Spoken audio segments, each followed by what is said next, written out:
Hi, I'm that girl with the glasses, and this video has nothing to do with books. I've gotten 2 text messages this afternoon regarding the death of an entertainer who had a huge impact on me in my life. This video is my requiem to that person. What is a requiem? A requiem, as defined by the internet, is a dirge. It is a song or hymn mourning for a person.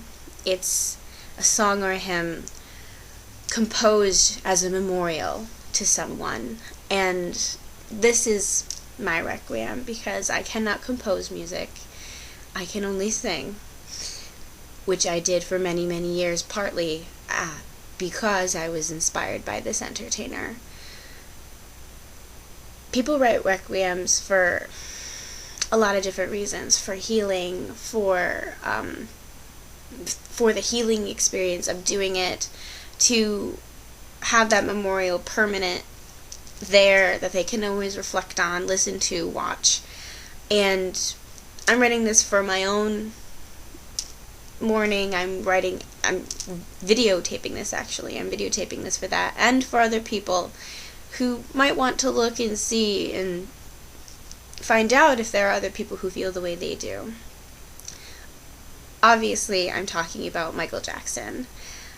Michael Jackson was a huge inspiration for me when I was a child. I listened to practically nothing but his music. I would go to sleep at night with a CD player playing his music. I would sing it in the hallways. I would bring it to school. I wasn't often joined in my celebration of Michael Jackson's music. I would often have to sneak it out of my backpack and put it into my CD player so that nobody would tease me for it. I have so many good memories of listening to his music. I remember watching VH1 or MTV just for the chance of seeing a clip of him and pressing record on my VCR really quick because I would tape all of these. And I remember reading the big red hardcover book that just said Michael Jackson. It was tons of photographs of his from his career from the 70s to the 80s. I remember finding a file of Moonwalker, which is his autobiography, and printing it out on our really crappy bubble jet. It was either a bubble jet or a dot matrix printer, and took up so much paper. And my mom got really mad, and I kept it in a binder to read, and I decorated it with stickers. I remember decorating my wall in my bedroom with printouts of him. I absolutely adored him, and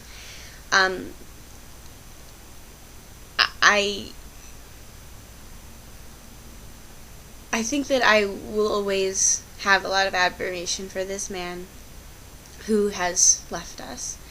I want to say that he did inspire me, that I wish that he weren't gone, that it's a shame that his legacy will probably continue to be his eccentricism, or being eccentric. I'm not sure that eccentricism is a real word, but I'm recording this as I just get the news and I really don't care about editing. It's very sad that, what most people most remember about him are his flaws, which he had many, and that it wasn't because he is the cultural icon and musical savant that he proved to be. I have never laughed at a Michael Jackson joke. I don't watch Jay Leno because of his Michael Jackson jokes. If someone would make a Michael Jackson joke on Saturday Night Live or something like that, I would change the channel. And even as an adult, I still do these things. I don't think it's funny to make fun of him, because in my opinion, I think his obvious deterioration was in part due to the constant criticism and slander that celebrities undergo. And I know that a lot of people would argue that when you choose to become a celebrity, you have to just deal with these things. And the funny part is that Michael Jackson I don't think he really had the opportunity to choose to be a celebrity. He was thrust into it as a child, and the artist that he is and the artistry that he possesses, or possessed, did not allow him to be anything than what he was and what he grew to be. I'm not saying that media or criticism was the only factor in his death or his deterioration or any number of things, but I think it played a huge part.